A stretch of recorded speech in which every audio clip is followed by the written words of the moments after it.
What is up, everybody? Welcome to this live and in the flesh podcast. Well, for the moment, it's a live, but it will be a podcast eventually. I've just let the cat out of the bag a little bit on that one with my good friend, Andrew Acton. And we are here to talk about all things practice ownership in 2022, which is building on the back of a podcast, which we released way back when, Andrew. I don't know if you recall, that was episode number 5. How crazy was that? Do you remember? I don't know, that would have been what? April, May 2020, something like that? I think it was, no, because Dentistry Invest came into existence in September. So September 2020. So it would have been the end of 2020 then. I'll tell you what, these last 2 years, just play with your mind in terms of trying to get time frames sorted, don't they? Yeah, I know. Well, none of this existed. Dentistry Invest didn't exist 18 months ago, and that is the sobering, that is the really weird, crazy thing to think about, because it just feels like it's been a part of my life for so long. But maybe it's because I'm immersed in it every day. Every day seems like a year. I don't know. Who's to say? Anyway, Andrew, how are you today? Looking forward to this one tonight. Looking forward to you sharing your wisdom on the topic of practice management, because as we all know, this is something that resonates with every single dentist, and also as well as that, it's something that is shifting with time and it's always evolving. And we want to get the fresh take on whether or not it's still a good idea in 2022, of course, don't we? Yeah, I mean, it's still a great idea. I suppose I own a number of businesses, so I'd be a strong advocate of owning a business, being a leader in a business. I think it's great fun. I think it is enormous fun. But equally, I think it's okay to not own a business as well. I think there's a real danger at the moment that lots of people are kind of just almost like joining a bandwagon of wanting to own a practice because the people around them own a practice or their family think they should own a practice. And for me, that's not a good enough reason. You know, that we all know that the fear of missing out is a dreadful decision maker. You don't want to be making a decision because of the fear of missing out. But equally, if it's something you want to do and there is a fire in your belly and there's that spark can turn into a flame, that can be nurtured and it can become something quite special. But it's got to be the thing you want to do, because you're going to have to give this all of your attention. You know what it's like yourself, James. 18 months ago, you didn't have Dentistry Invest. Now it's consuming your world because it's your thing. It's within you. And if you're going to buy a dental practice, you need to be the James Martin. You need to be the James Martin who buys a dental practice with that same level of passion because it needs it. Can I say one thing on that? My biggest misconception before I got into this whole world or dimension, I didn't realize that it's actually a lifestyle as well as a career, if that makes sense. Yeah. So when I say lifestyle, what I mean is there's really no such thing as some time off, because it's always in the back of your mind. And there's always going to be people reaching out to you about the business, or you have to be conscious of what you're doing the next day. It's not just like you clock off at 5, but you know what? That works for some people, for others, not so much. But I tell you what, at the very least, it's always good to make everybody aware what it is before we start. Andrew, just getting a little bit of feedback on your microphone there. I don't know if it's like some static. Maybe it's at my end, is it? Yeah, it might be? I'm very, very quiet at this end. Oh, okay. Okay, it seems to be better now. I don't know what's... That fixed it. Oh, good. Yeah. Okay, we'll see how it goes. We'll see how the recording turns out. Yeah, we're good. But anyway, my friend, sorry to disrupt proceedings. But yeah, anything you wanted to say on top of that as well? No, not really. I just think it's where, at the moment, the demand for dental practices has soared. And I think it's kind of still falling out the back of how people felt through the pandemic. The pandemic really did shake people to the bones. Business owners had a really hard time, but people who didn't own businesses felt really vulnerable because they weren't getting any support from the government. They were using their savings to survive. They've now come back into working, which is good news. But because people have been shaken, there's lots of people that are using that as their motivator to buy a business. And you need to have a reason to do it, but it's unlikely a pandemic's going to come around again. And going back to my earlier point, I think you need to really dig deep and understand what owning a business means to you. Is it about more money? In time, only practice could deliver more money for you, which is great. Is it about leading a team? Is it about delivering your vision? Is it about another reason? Something to do with your family or your heritage? What is it within you that makes it really important to own a dental practice? Because it will consume all of your time, without a shadow of a doubt. I know people who spend 14, 16 hours a day working on their business. So it's not for the faint-hearted. And the nature of the world these days, and I'm fully aware that we're kind of broadcasting this through social media, but on social media, people tend to make things look very easy. So what really happens is you're getting to see their highlight reel. That's all you're getting. You're getting the highlight reel of their life. You don't really get to see the behind the scenes of what it's like to own and run a business. And I'm not sitting here trying to put people off. Don't get me wrong. I'm just trying to draw up the reality of it's a serious undertaking. You have to give it your all. If you're prepared to give it your all, it's an amazing thing to do. Owning a dental practice is a wonderful thing to do. Having said that, there's no doubt at the moment it's not easy to buy a dental practice because values are high, and a lot of people are wanting to buy dental practices at the moment. 10 out of 10. And you know what? Like I say, I would 110% agree with what you've just said. It's more of a lifestyle than anything else. And no, I suppose you're not trying to put people off, but at the same time, it's a bit like in dentistry when we have informed consent. You have to let everybody know the ins and outs before you undertake a procedure. Yeah. And this is maybe informed consent for owning a dental practice. There's a nice way of putting it right there. You mentioned valuations just a second ago. That leads us into very nicely what we were going to discuss first, which was how are dental practices valued? So I'll give you the kind of the short version because it gets quite complicated. There's about 30 factors that go into valuing a dental practice. But the big ones, the ones going to kind of set the cap, the cap and the collar get set by location. So where your dental practice is in the country is going to determine the maximum price and also the minimum price. We then go into how is that income generated? Is it an NHS practice? Is it a private practice? Is it a plan-based practice? Then you look at the figures within that particular dental practice. Now we're looking at the profit and loss statement, and we're saying what's the fee income? What are the core costs in that business? What are the team paid? What are the labs, the materials? That will give you an idea because that will produce the net profit from the financial accounts.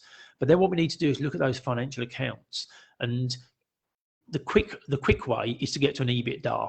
So an Ebitda number is the net profit from the financial accounts, and then you add back to that. So the net profit is the earnings, and then the B is before, and then you add back to the earnings, the net profit, interest, tax, depreciation, and amortization. And depreciation is the allowable deduction for equipment, fixtures, and fittings, and amortization is the same thing for goodwill. And what that is intended to do is to get it to a baseline profitability or Ebitda figure, so that you've got consistency across the board. And that does work. In dentistry, it doesn't work perfectly because lots of dental practices are run as borderline lifestyle businesses. So what I mean by that is the owner may run their car, their motor through their business. They may go on courses which takes them to Dubai and New York and South Africa, and that would be an allowable business cost. So you can see there's costs in the business that aren't directly related to the efficient running of a dental practice, and they need to be factored back in. And that's where you get to a reconstituted net profit. Once you put all that into the melting pot, you then look at the comparables of other practices that have achieved a sale in the similar area and of a similar profile, and then you apply your value based on that. And goodwill values get represented typically as a multiple of the adjusted profit or a multiple of Ebitda. The only slight further complication to this is because people quite often say, well, what's my multiple? What multiple am I going to get? And there's two different styles of owning and running a dental practice. You can have a dental practice where you work in that practice yourself as the lead clinician. So that's an owner-run dental practice. And what you can also have is you can have an associate-led dental practice where the principal doesn't work in the practice. Those two practices will have a very different level of profit. Because if you think, if you're working as a principal in a practice, James, and you gross £300,000, that's £300,000 of income that you're not reliant on associates for. So that boosts your profit quite significantly. So the multiple that you get on your practice would be slightly lower than if it was associate led, but actually the value of your practice is broadly going to be the same, because whether it's associate led or a practice that's owner and occupied, the value of that practice is going to be the same. They don't differ based on the style of how it's run. Yeah, totally. And this is why as well, someone said something smart to me once, and they said, you want to sell your dental practice on, make yourself the least valuable person in the practice. Would that be, would that would be conducive to what you're saying? Because what that means is, because obviously a huge part of the turnover comes from the principal, then that will be a massive issue. And that's what we're going to, I believe we're going to touch on that later actually, but it ties in with what you're saying very nicely. Andrew, you must excuse me. I'm looking down at my phone a few times. I am listening intently, just in case you thought I was getting distracted. There's a few people messaging from the group as well. So guys, I just wanted to say something, a little bit of housekeeping before we go any further. There's normally on the right-hand side of the screen an area where people can type their questions. We are unable to see those tonight. For some reason, it has not appeared on Facebook. So if you have any questions, please drop me a private message, and Andrew and I will do our best to get to every single one of you. Thank you so much on that one. Okay, Andrew, thank you for that. Listening intently on that. And you mentioned goodwill there a second ago, and maybe goodwill and a few other of those technical terms. It might be nice just to break it down and make it dead simple and understandable, because a lot of us dentists, myself included, are slightly, I've heard of them, but maybe we're not as familiar with them as we could be. And who better to come to than the guru who does it every day? You know what I mean? So goodwill is effectively the intangible asset. Yeah, that's what you're buying, and goodwill is a mishmash of lots of things. The important thing to remember is you can't put goodwill in the cupboard. You can't see it. You can't touch it. You can't do anything with it. But it's all the patients in the practice. It's a team who work in the practice. It's a sign on the door. It's the fact that if you speak to people locally, they know where to go. It's the fact that you're delivering a set of dental services. You've noticed that in all of these things that I'm talking about, none of them relate to money, because the money is the byproduct of all of those things. You know, the kind of money follows the event, and the location is going to feed into the goodwill. And so what you're buying is you're paying for what someone's done in the past in terms of creating that dental practice, but you're buying for the future.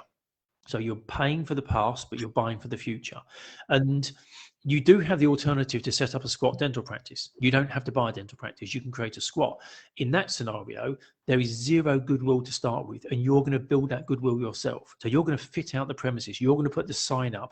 You're going to create the website. You're going to have that first patient that comes in to receive treatment. And from that moment, you start building the goodwill yourself. That is a more risky approach to getting into dentistry, because typically a squat, at the very quickest end, you could get to break even in 9 to 12 months.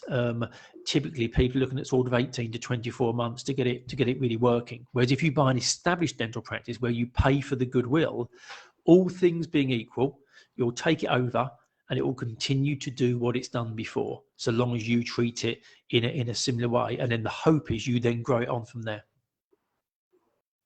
Interesting. I'd be very curious to know roughly how that's calculated. Is it something to do with the Google reviews? Is there a survey? Interesting one. Hard to quantify. They get fed, yeah, they get fed into it. Absolutely. I mean, for me, something that doesn't get talked about an awful lot, but I think is important, is the consistency of the team. I think where you've got a consistent team, there's very often a direct correlation between a team that's been in situ for 5-6 years or more and improving financial performance. Where you see practices that have a high churn of people, that tends not to be good news. But the Google reviews will feed into it. A good website will feed into it. If you've got a good Facebook advertising campaign, it feeds into it. But remember that all these things feed into the goodwill. They're not valuable in their own right. So occasionally we get people come to us and say, well, I want to sell my dental practice, but I'm going to keep the website. And I say, look, you can't really keep the website because the website is part of the marketing mix. That's part of what's making this practice successful. They say, but it's a really good web address. It's a really good URL. I want to keep it. I might do other things with it. But that's what someone's going to be buying. They're buying it lock, stock, and barrel. And if you take one element out of that, that kind of destabilizes everything, because it's almost like a universe. It's an environment in its own right. And the reason it's been successful is because of all of those elements coming together. You take an element out, you don't know what impact that's going to have on the business. I hear you. Okay, cool, fair enough. And you mentioned Ebitda, and this is you went into detail. You explained what the acronym meant. But this is something I always see chucked around, and I can't be the only one who is uncertain beyond the actual acronym itself as to its actual, what it means. Maybe you could talk a little bit more about Ebitda and some of the things we have to consider on that one. Yeah, let me slow that one down. So when you own a business, you're at the end of the financial year, and you're going to have a financial year end, your accountant is going to produce a set of accounts for you. At the top end, it has income. And then quite depressingly, every number thereafter is a cost. So you have a big long line of costs, and then you have a net profit. The net profit, if your accountant is doing their job well, should be reduced to the lowest acceptable level, because that's what you're going to pay tax on. And there's a big difference between tax avoidance and tax evasion. Tax evasion is illegal. Tax avoidance is perfectly fine. And there are things that you can do to reduce your tax. So, for example, if you had a limited company, a number of dental practices operate in that style now, and you had cash and profit within your business, what you could do is you could make a company pension contribution on your behalf, a perfectly allowable thing to do. That would reduce your profitability, thereby reducing your tax, and that is a fine thing to do. However, somebody else may choose not to do that. So dealing with Ebitda to start with, what an Ebitda calculation does is it tries to neutralize financial accounts by taking out certain elements. And I think it's important to remember that the Ebitda calculation doesn't perfectly work for dentistry. It's really designed for larger corporate entities as a way of measuring like for like. So you've got your net profit, you add back to it interest. So this is any interest that will be incurred for any bank loans or finance agreements in the business. They would get added back to it.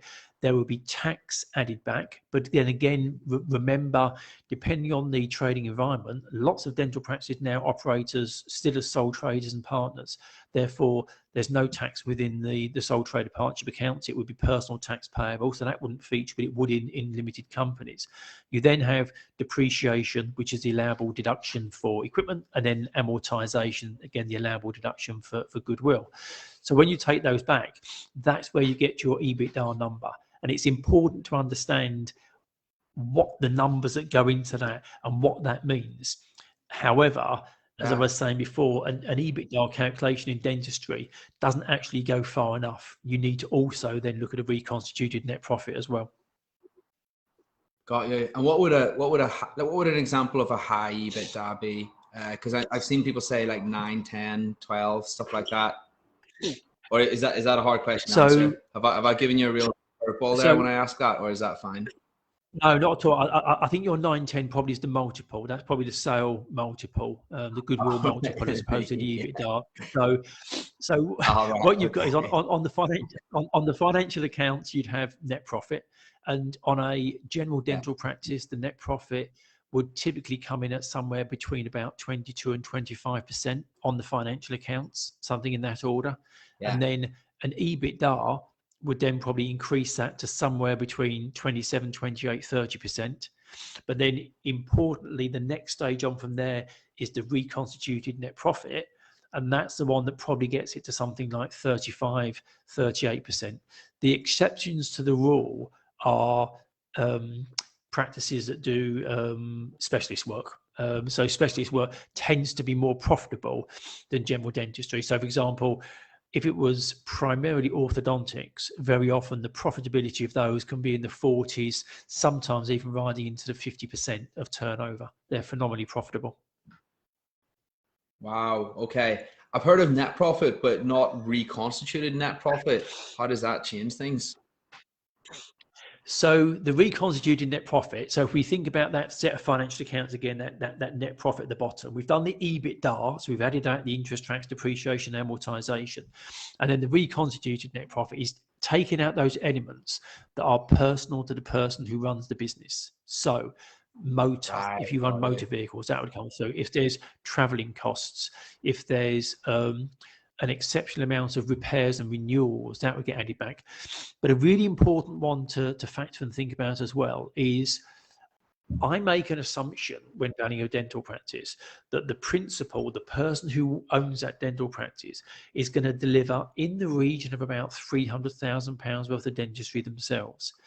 So when I do a reconstituted net profit, I want to reflect that in my calculation. So that might mean I either add or take away associate fees, depending. So for example, if it's a practice where the principal doesn't work in the practice at all, it's completely reliant on associates.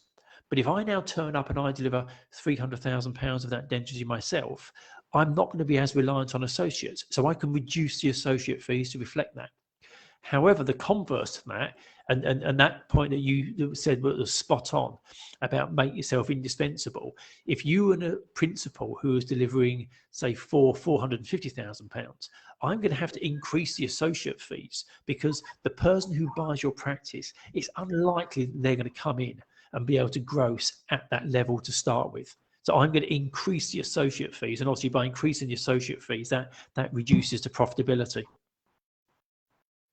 10 out of 10. Awesome. Thank you for breaking that down. And we've got some technical questions here, which I think are good to cover. And then we've got some more philosophical, maybe like the fluffy side of just exploring the emotional aspect of buying a practice. So let's do one more technical and then let's go philosophical, shall we? Because we want everybody to see that side of the game.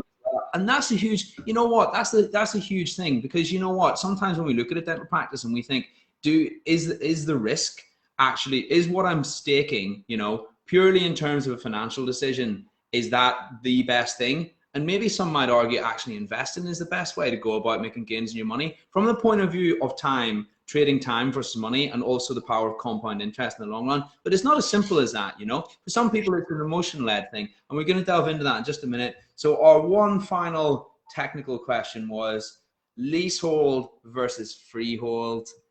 Which is better? Maybe it might be nice just to even go one step below that for the moment and just simply state what a leasehold and a freehold are. There'll be lots of people who know what it is, but there'll be some people who won't, and maybe it might be nice to explain. Yeah, sure. So a dental practice obviously needs premises to operate from, and a freehold would mean that you own the dental practice premises. So you would own the building, and then you would own the business that operates within that building. If you had a leasehold, you wouldn't own the building. You'd have a lease in place, which gives you the right to be there for a determined period of time, and you pay rent to the person who owns the property. There is no right or wrong here. You know, you can own a practice on a leasehold basis or on a freehold basis. The kind of my comments would be, if you're going to buy a practice that's got a freehold, think of it as two separate investments. So you have a dental practice as an investment, and you're buying a property, and that's another investment. Your business happens to operate from the property that you own. But I think it's a good idea to think of them as two distinct investments. The property over time typically would increase in value. So you've got an appreciating asset typically, which is good news. And then the dental practice should produce a yearly profit for you, which is nice. And all things being well, that could well increase in value as well. But I would think of them as two separate things. You can own the freehold in your own personal name. You can own it in a company with a dental practice, which accountants don't necessarily always advise.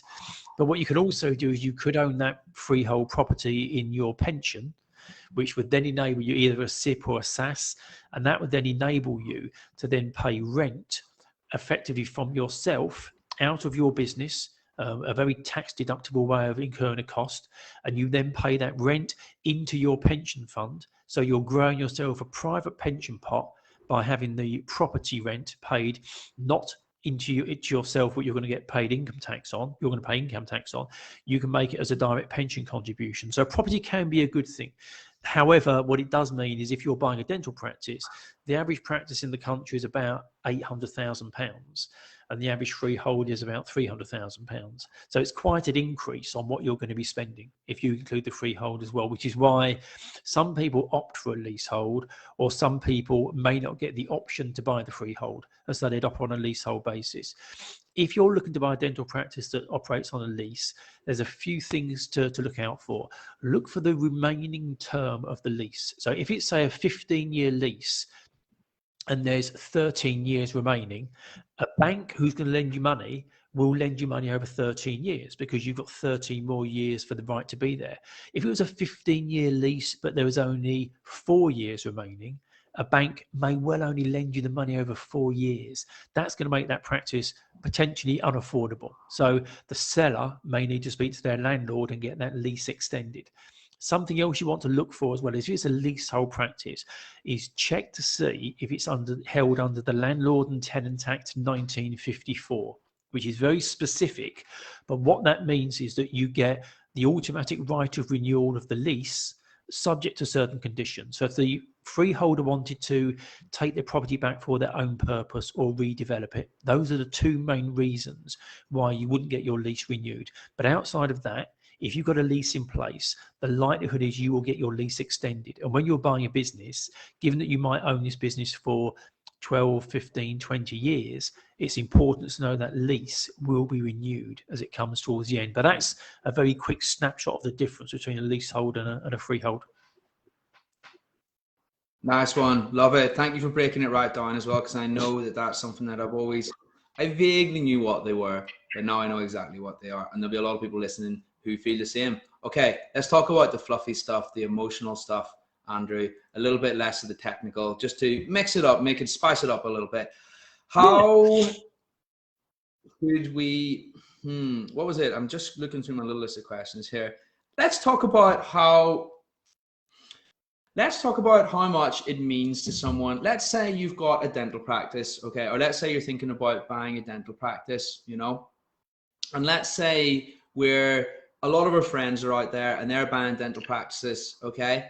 And does that always necessarily mean that we should follow suit? I mean, there'll be a lot of people out there that feel this little bit of a societal pressure to do that, you know what I mean? And what would you say to those people who feel pressured? Would you say that it's good to jump in on the bandwagon, do the same as everyone else? Or would you say, hold up, take stock, don't follow suit, think this through? And if you were to say to them to think it through, what would you say to them? I think you need, within yourself, you need to understand what motivates you. You need to understand the core, really good reason why you want to own a dental practice. And honestly, because your mates have got one, that's not a good enough idea. You can't buy a dental practice just because that's what other people are doing. The other people may well have their own reasons for doing it, and you need to find yours. And if you can't find it, then you really need to keep searching before you embark on owning a dental practice. It's a big commitment. This will be your focus. This will be the thing that will keep you awake at night. It will take you away from your family. You're going to make sacrifices when you own and run a dental practice. So you need a good reason to know why you're doing that. So when you're there late at night and you're questioning whether it's the right decision, you've got a really good reason that you can go back to and go, but the reason I'm doing this is because, I'm passionate about delivering a vision of patient care that I didn't see somewhere else. I'm passionate about building a team of people who deliver the vision that I've created and creating a culture that I've not seen anywhere before.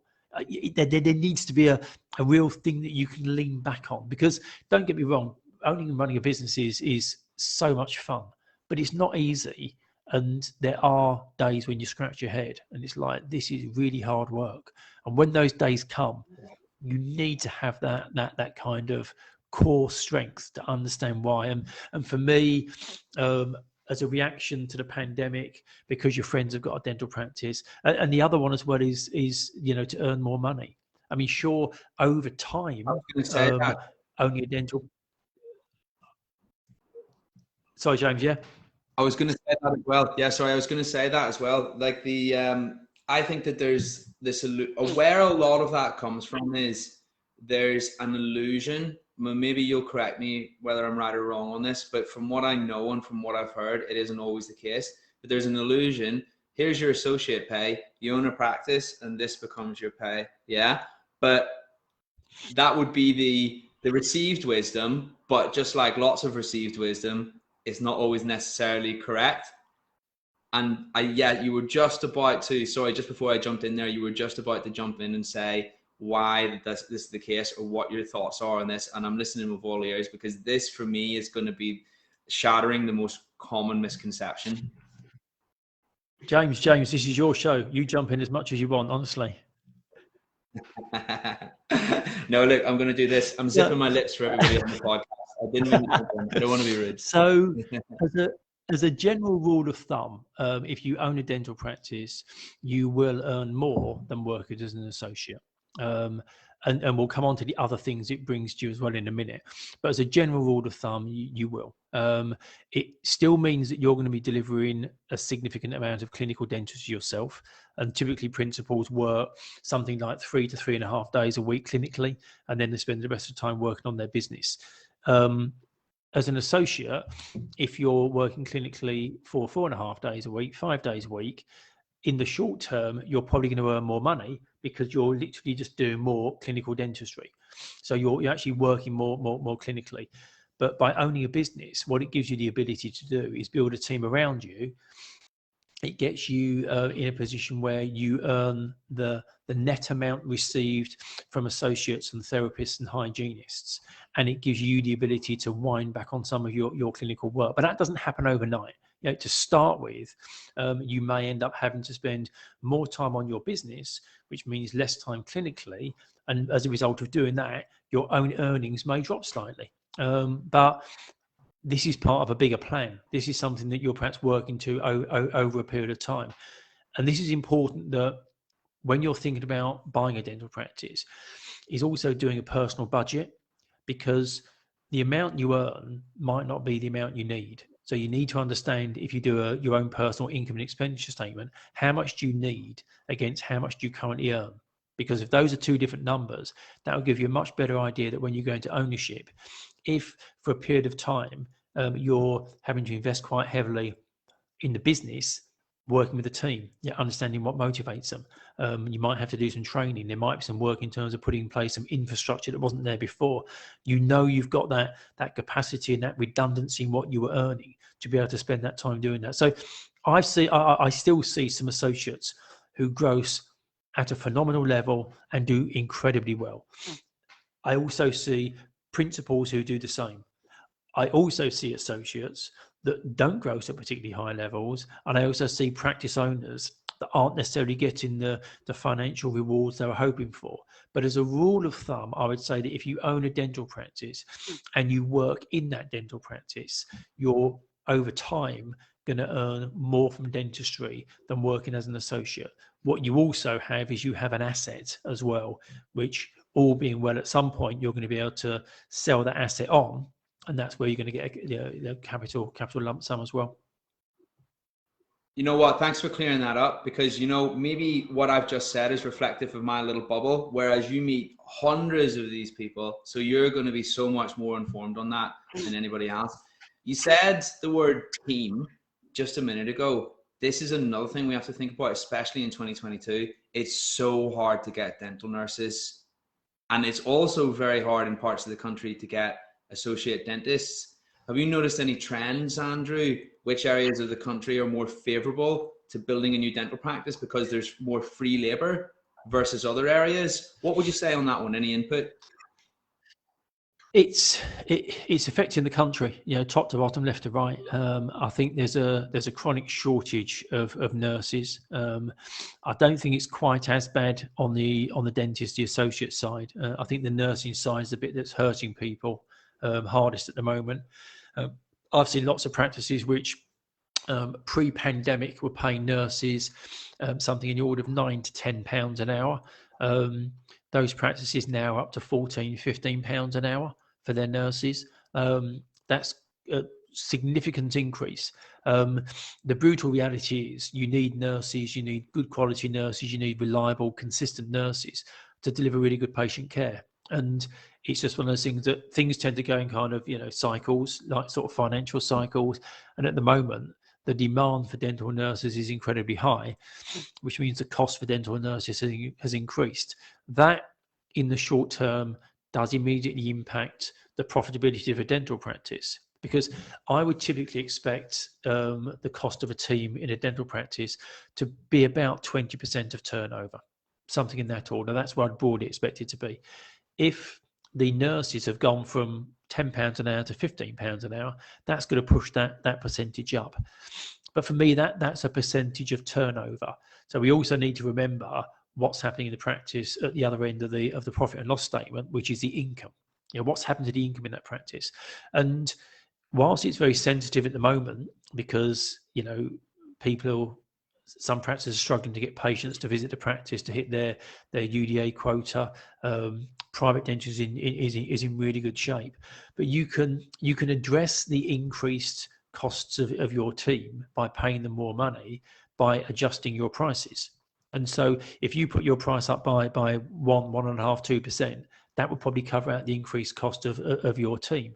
And the smart thing to do is to look to put up prices that aren't so sensitive. So your patients may well know what they paid for their hygiene visit last time they came, but they probably wouldn't necessarily know the cost for composite bonding or some of the more unusual treatments.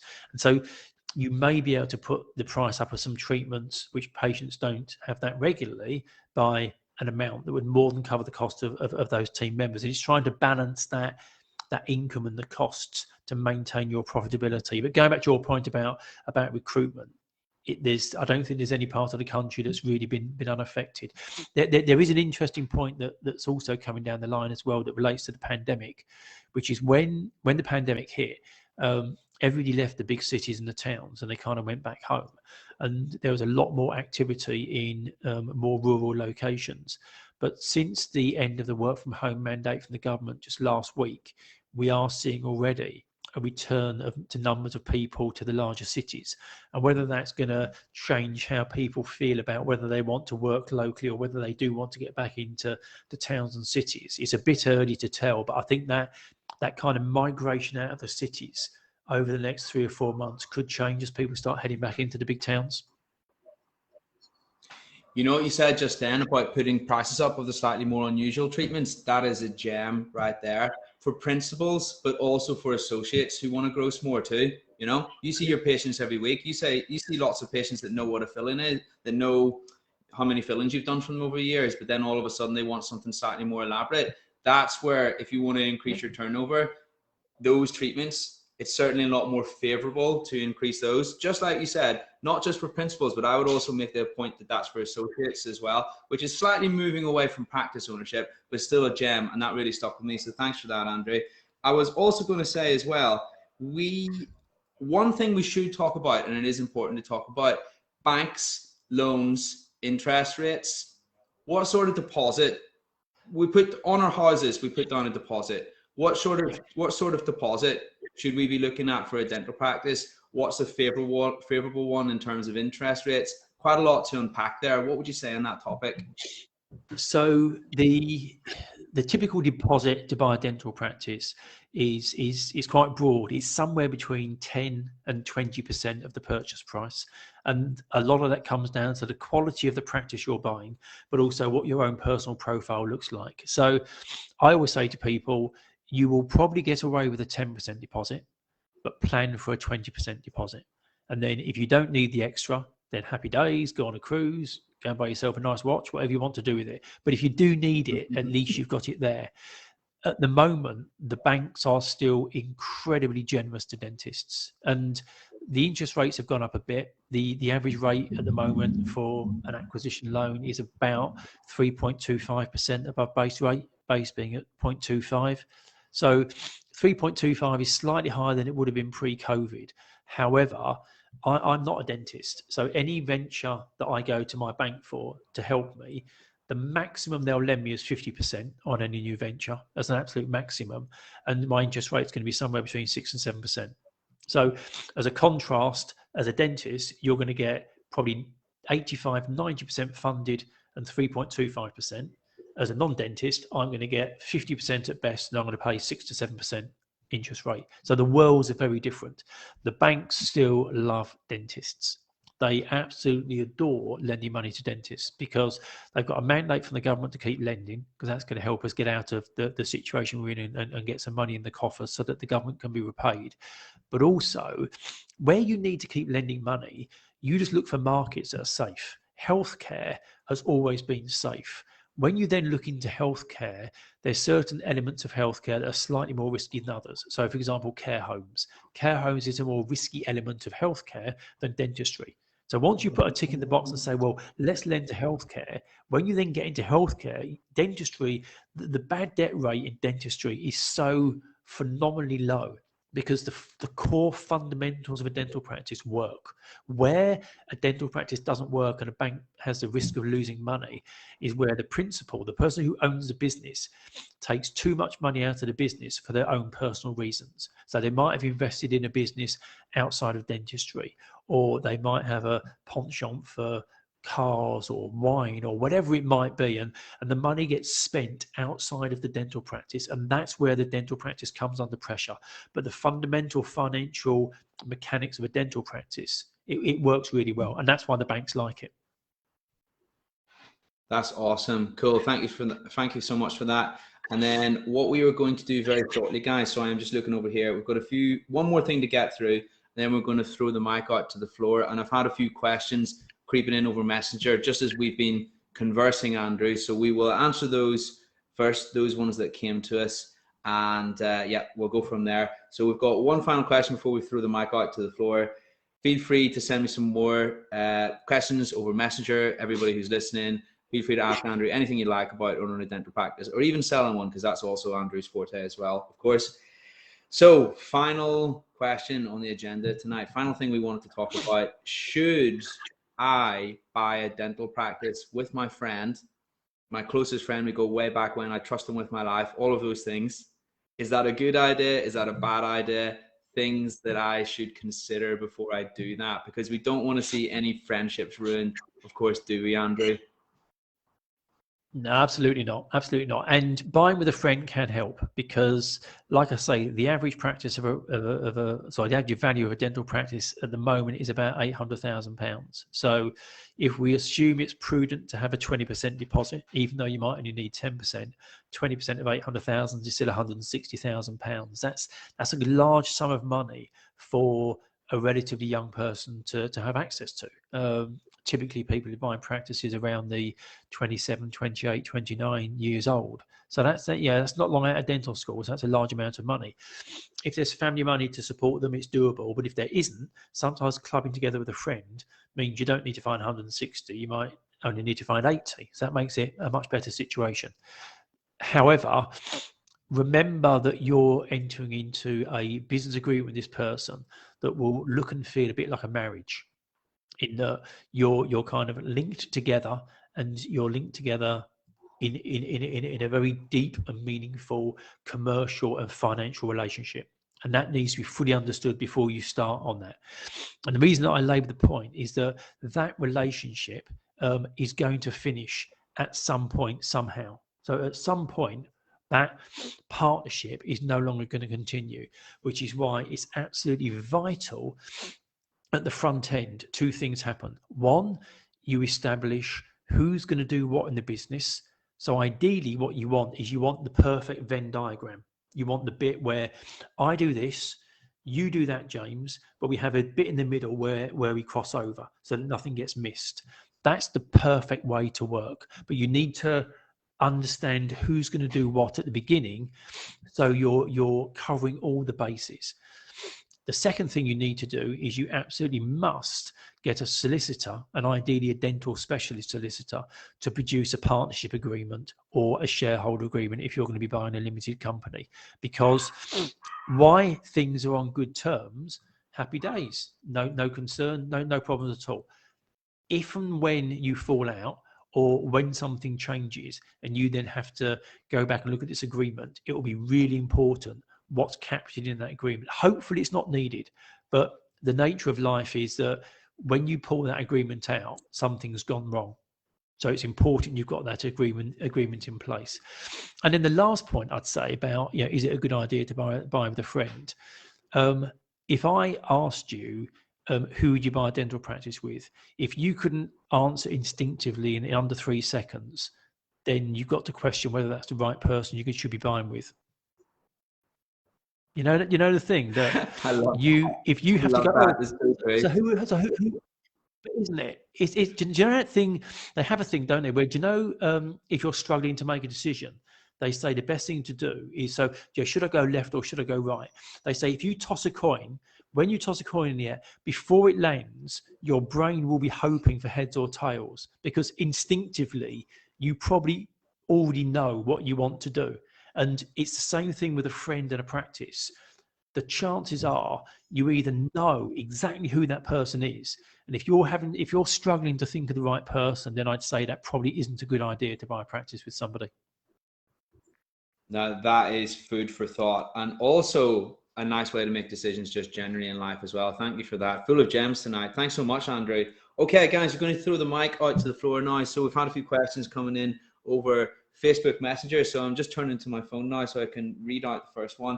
Now, this is an anonymous question, and I've only got one opportunity to execute this live without giving up this person's name. So I'm going to do that. And you know what? That's the beauty of the editing button later, I guess. But he hasn't actually. I hope that I hope that the way this person has written this is anonymous and preserves their anonymity. But let's find out. Okay. My question is, the banks are lending at the moment, as previously HBOS has given colleagues 100% business loan. I'm just reading this out as is, Andrew, so hopefully you'll know what these terms are. Given colleagues 100% business loan with no deposit needed, which was around 3 years ago, and is now looking 30% deposit for similar loan to buy into shareholding. Planning to shop around, but just wondered if this is likely just how it may be in the current climate. So I think the essence of this question is, this person is being offered 30% deposit, and they want to know if that's representative, or should they go and look at another lender? I think what happens is banks, they kind of go in cycles. So they have policies, and they also just have a desire to work within a business based on capacity. And their policies vary over time, and their capacity to write business changes over time. And those tend to influence the rate that they're prepared to charge or the terms they offer people. So Bank of Scotland a few years ago would have been keen to write business. As we sit here today, they're not somebody who jumps off the page as me as being as keen as some of the other banks. And what I'd recommend is, what you can do is you can do it one of two ways. You can take yourself around a number of different banks and ask the question yourself. But when you then get to their banks, you need to then make sure that you find a bank manager who understands dentistry. Or what you can do is you can deal with a broker that understands dental finance, and they do that for you. Because ideally, you really want to approach probably 3 banks and see what those terms are. A 30% deposit for me that's unrealistic. There are banks that will lend you we require a deposit of somewhere between typically 10 and 15%, worst case scenario 20%, but that's still significantly down on 30%. If you're buying a freehold, they'll lend 100% of the purchase price. So if that person does want to DM me, I can put them in touch with the guys and they can have a chat with them about it. But for anybody else that's listening, as a rule of thumb, you really should be going to 3 banks that specialize in dentistry, but importantly, bank managers in those banks that understand dentistry as well. That can be quite a time-consuming thing to do, which is why I recommend people use a broker.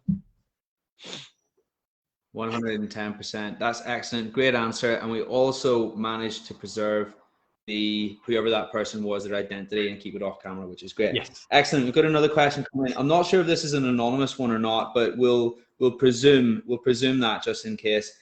Best ways of retaining staff, Andrew, what should we do?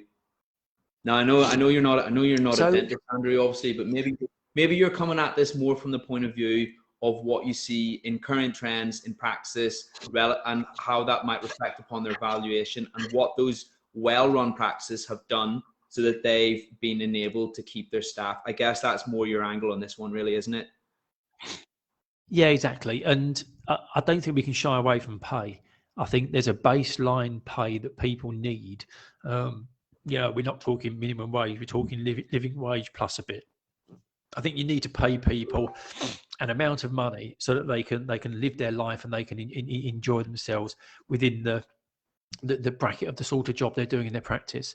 But I genuinely believe that so long as the pay is good enough, it comes down to the conditions you create. So, making sure that your holiday terms are generous, making sure that you're doing regular reviews with your team. You're giving them feedback, you're giving them training opportunities. You've got a social calendar. Within my business, we have a formal social calendar. We agree at the beginning of the year. We go to comedy clubs as a team. We do a Great British Bake Off once a month. Somebody in the team has to bake a cake and bring it in, and everybody critiques it. Small things that kind of just build a culture to make it enjoyable. But I think something else that matters as well is trying to create space in the dental practice. And I get this is space dependent, but try and create a lounge or a staff room or somewhere which is their space, which makes them feel valued. It's about trying to create an environment that people enjoy being in, because the money kind of comes and goes and the money pays the rent, but you all spend a long time working together. Something else that we did, and I got it from somebody that had done it before, but it goes down incredibly well when you're looking for new team members, is everybody in my business, they get their birthday off. It's written into their contract that they get their birthday off in addition to their annual leave entitlement. And for me, I think it's a really cool thing to not work your birthday anyway, but also I would hope it says something about the sort of organisation that we are, in that there is that value. We value you. We want you to enjoy that special day every single year. And if you can start to get those things into your culture, what will happen is dental teams and teams generally operate like tribes. So tribes work well in a sort of 12 to 14 numbers. A tribe works really well. So if you get people buying into that and enjoying that environment, other people want to be part of it, and that can attract talent into your practice as well. So I would look beyond just pay and say, what other things can you do? Yeah, I'm going to give a specific mention to Angela Orlock and Dev Patel, run Wimbledon dental rooms in South London, and I've seen her post on Instagram places where their team sing and dance together in the morning. And don't get me wrong, that won't be for everybody, but what an amazing experience and culture and environment to be in, where people in the practice want to be part of something. So I would try and look at the non-financial elements of the package and see how you can make it interesting and fun for people. I love it. Solid advice. So we are just coming up to the hour mark. We have 2 more questions. There's a few more creeping in, but we will keep this to around the hour mark. Oh, maybe we'll have time. We'll see how we go. Yeah, with these next 2, but we'll see how things go. Yeah, feel free to send those questions in, guys. Yeah, maybe we will do. We'll see how things go. Sure, there's no particular rush. Regarding finances in the practice, would you advise the practice manager to be in charge of all the financial aspects, see the accounts, pay the bills, staff, etc., or is it better for them to not have access to all of the accounts? Or even is this something, I suppose, that there's even maybe no opinion on, or there doesn't have to be? It can work for someone, it can work for others. What would your thoughts be? I think it depends how closely you manage it and how much you want to be involved in that business. I think it also it comes down to the role the practice manager is fulfilling. If that person really is a practice manager, perhaps retitle them a business manager, then I don't see how that person can genuinely have a management responsibility in that business and not see and understand the numbers. I think that's kind of like going to a boxing match with one arm tied behind your back. It just doesn't seem fair. So I think you need to work out to start with whether you want that person to manage without any information on finances, which might just mean managing the team, managing patient interactions. But if you want that person to improve the financial performance of the practice, drive up turnover, manage costs, manage the materials costs, look at pay rises, look at the cost of team members, agree salary increases, bonuses. I think to ask somebody to do that and not give them access to the financial information just doesn't seem. There's a real disconnect there. So I think there's probably looking at the description of what you want that practice manager to do, and that will probably lead you down the path in terms of what information you need to give them. Because if you don't want them, if their job description doesn't require them to go anywhere near the numbers, because you control that, then that's okay. But then don't ask them to do things related to the numbers if you're not going to give them the information. But if you trust that person and they're part of your management team, I wouldn't see any problem with exposing them to the financial information, because what that will do as a business owner, that now frees me up to go and do other things, because I don't need to on a day-to-day basis be worried about the numbers, because I've got somebody else doing that. So I can now go and do something that's more valuable to the business, as opposed to looking at some numbers, because my practice manager could do that for me. Seems reasonable. Absolutely awesome. And we have, where are we? Oh, sorry, hang on. I'm just getting a bit confused here. Yeah, we've got a question.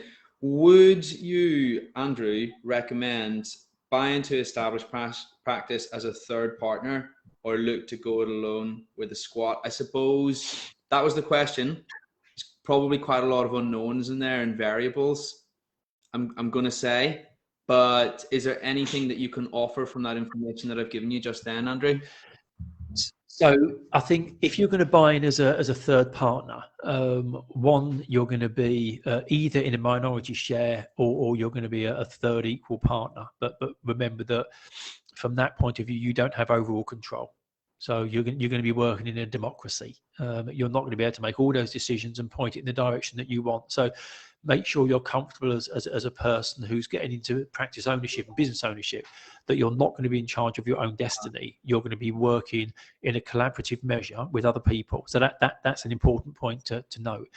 Something else that's important as well is that if you're ever looking to buy into an established partnership, there's two considerations here. There's do I like the business? Do those numbers look good? Do I think I can make that business perform? And then the second one is, are these the sort of people that I like, can work with, trust, and can see me developing a business relationship with? Because unless you get a firm yes to both of those, then it's probably not a good idea. Because again, a bit like when we were talking about going to partnership with a friend, you don't want to be in a position where it unravels and it falls apart, and then you're in a contentious situation.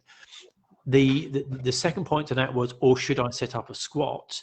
There's probably a point in the middle, which is buy into a partnership, buy a practice on your own, an established dental practice on your own where you have autonomy and control yourself, or set up a squat. Setting up a squat requires you to be more than a dentist. And remember that dentists are incredible. You know, it's 5 years at dental school, come out as a trained technician, clinician, you're outstanding. However, dental school doesn't spend much time talking about business. So if you're going to set up a squat, you need to be quite confident in your abilities and have some understanding as to what the core principles of business are, because you're going to have to start a business from nowhere. If you buy an established practice, somebody's already done that for you. You can step into their shoes and continue to run that business. 10 out of 10. Awesome. Do you know what? We were going to wrap up after those two, but let's have a few bonus ones, Andrew. But thank you for all this value that you're giving tonight. I'm sure there's lots of people out there that are getting so much for this. I certainly am learning loads as well. Let's go on to, here's one I liked actually that I spotted. Okay. And it kind of leans back to the more ethereal, sort of fluffy, emotional side of buying a dental practice rather than the technicals. Here's the question. Where do you start if you have absolutely no grasp for running a business and want to be your own boss? Is it best to learn once you've taken the reins, or is it a better way to get grips with things and go and set up a practice? Do you know what? I don't know nearly as much about dental practices as you, but for me, my philosophy is just go ahead and do something. Yeah. But then we have to tie in people's personalities. If that's too far outside their comfort zone, maybe there's a slower way to gain some experience. I don't know. What are your thoughts? So, James, unfortunately, you're an outlier because you're an entrepreneur that happens to be a dentist. Most dentists are dentists with not a natural entrepreneurial flair. So my advice to most people is if you're working as an associate in another practice, speak to the principal and see whether they'd allow you to work with them, deputise for them when they're on holiday. Could you get involved in some marketing campaigns?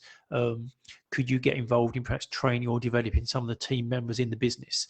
And then what you're going to do is you're going to get exposed to the business side of dentistry, but within somebody else's practice. And that's a safer environment to do it. What that also does as well is there's a secondary benefit, and the secondary benefit is you can add those skills to your CV. So then when you go to a bank to borrow £1 million to buy a dental practice, and they say, well, great, your dental experience is not in doubt. You know, you've done all your postgraduate qualifications, you're up to date with your CPD, that's all sound. If you can then produce a CV that says, and I've deputised for my principal, and I've run some marketing campaigns, and I've supported the team when the principal was on holiday, and I did this, that, and the other, that shows that you've put yourself out and above, and you've really wanted to understand business. Because if you're going to be using the bank's £1 million, they'd like to know that you've got, you know, some basic understanding of what business is about. So your idea of just kind of jump straight into the pool is the entrepreneurial end of things. For most dentists, learning in a dental practice is a safer way to go. But like I say, you're not helpful because you're at the other end of the spectrum. You know what? I ought to be slightly careful, Andrew, because, you know, when you start, let's say you're starting a business and maybe it's just something like you're creating some content and seeing what sinks and seeing what swims, then there's very little on the line, isn't there? And you make a really good point, because if you're going to go to the bank and you're saying, listen, I'm now personally liable for all this money, just jumping in at the deep end with 2 feet in both hands maybe isn't the best idea. So you make an absolutely tremendous point. And when I reacted to that, that was very much my knee-jerk reaction. Yeah, just go ahead and do it. But I'm glad that you tempered the conversation, so thank you. Okay, final question. Thank you for all these tremendous questions tonight, guys. We have, yes, should buying a share be cheaper than buying the equivalent amount if it was the, oh, that's a good question. So should buying a share in dental practice be cheaper than buying the equivalent amount if there's an open market, i.e., if it was valued at 1 million open market, should 25% buy-in be 250k or lower, as you're only buying a share? Right. I guess maybe so what yeah, no, go on. I was going to guess something, but yeah, if you'd like to, yeah, look, I'm interested on what this is. Okay, so what the person's asking here is that there's an overall value for a practice, but then if you're only going to be buying a proportion of that practice, is it simply you cut that cake up and then you buy that piece?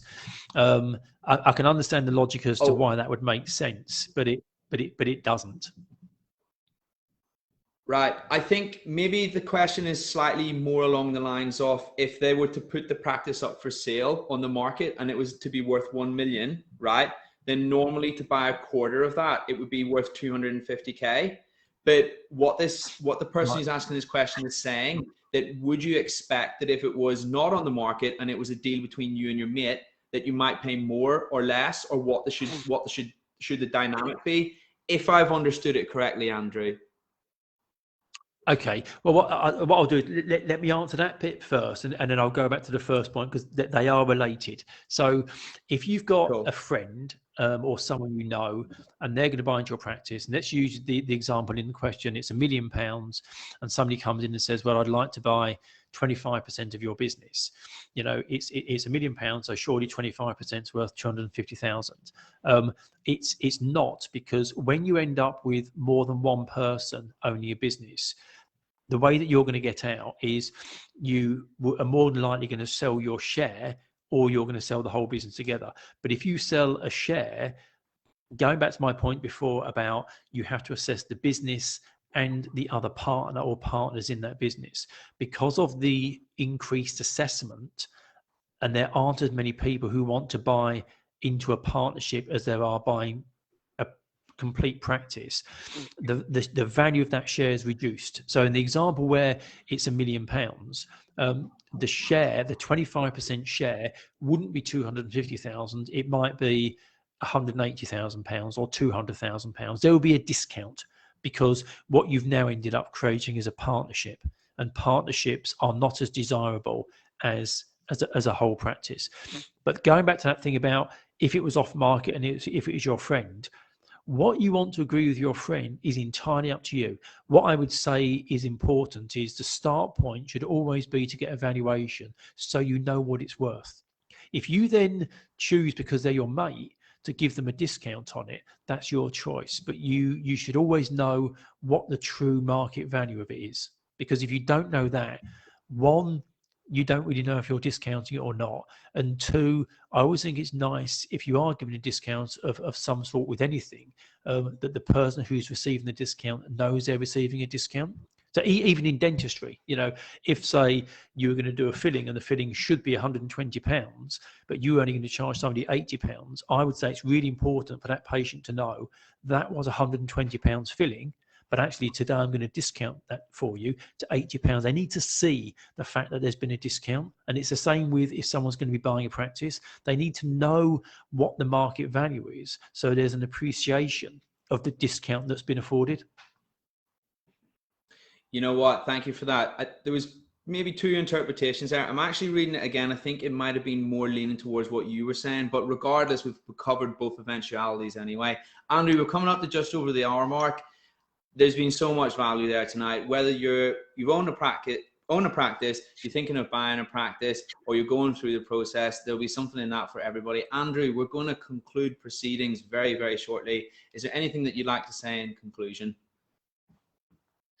No, I think I'd say just take time. If you're thinking about buying a practice, speak to your friends and family. They'll know you well. If you ask them whether you think you're cut out for owning and running a business, hopefully you get some really honest, good feedback from people.